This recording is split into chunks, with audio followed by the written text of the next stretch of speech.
দাদা একটু আমার ব্যবস্থা করতে একটু। হ্যাঁ, আমি একটু বাইরে চলে এসেছি, আমরা যেটা খরচা করার করবে, হ্যাঁ, যারা রিডিং নিতে যায় তারা বলছে করে দেবো, সব কিছু করবো, বলছে ঠিক আছে যা খরচা হয়ে দেবো, কিন্তু আর করে দেয় না, তখন ভয় লাগে মরা আছে মানুষটা। আমরা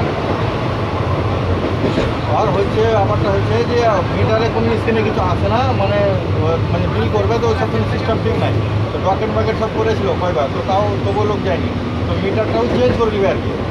হ্যাঁ, তো যা যা করার একটু তাহলে করে দিও, তাহলে যেটা দেওয়া মানে খরচা করা করবে। তো আমাকে এখন আবার ফোন করেছিল, আমি একটু বাইরে চলে এসেছি, তো থাকবে না, ফোন করে বলছি আমি ঠিক করে দেবো এখন আপনাকে। বাহাদুরপুরে ওখানে বাড়ি, বাহাদুরপুরে আমি নাম্বারটা দেবো তাহলে, আজকের নাম্বারটা হোয়াটসঅ্যাপ করে দেবো, ফোন করে দিয়ে দাও।